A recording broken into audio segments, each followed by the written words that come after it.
Prince George now takes William's place as second in line to become the next British monarch. He's been baptized by the Archbishop of Canterbury in the Chapel Royal at St. James Palace in British capital London.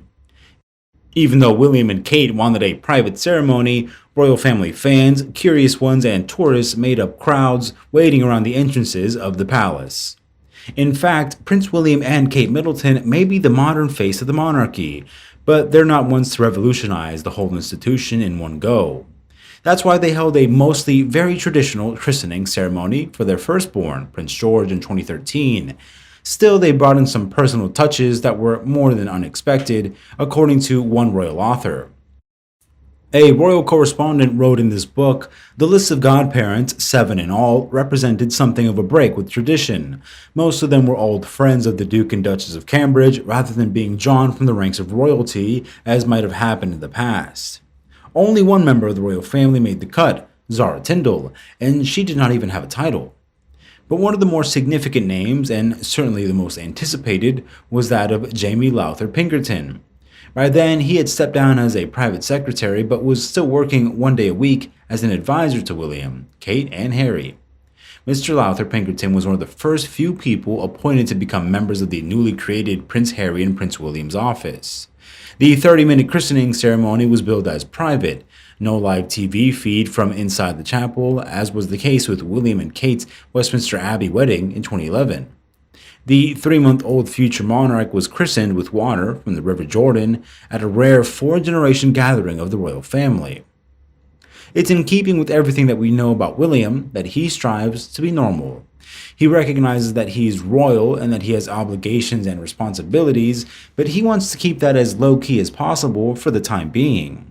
Back in the day, royal reporters described how significant this day would be, saying it's going to be the first time that we've seen the whole royal family together with Prince George since he was born in July.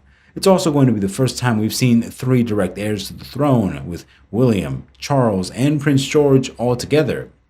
Time has passed, and now with the new title, Prince George is set to become a future king. As claimed, he has already been spoken to by his parents about his future responsibilities as king. It was claimed that the Prince and Princess of Wales wanted to sit down and tell George of his destiny up front, rather than him finding out through someone else.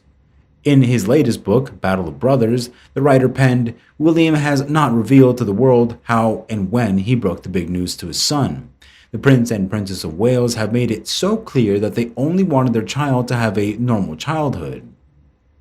Their decision was said to link to William's unhappiness at the haphazard fashion in which the whole business of his royal destiny had buzzed around his head from the start.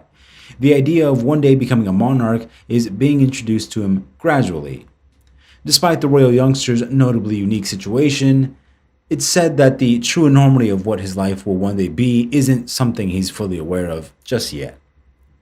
Princess Diana, William's late mother, avoided telling William of his destiny because she wanted both William and his brother, Harry, to have as normal an upbringing as possible. However, William eventually found out when he started school and noticed that he was treated differently to the rest of his classmates.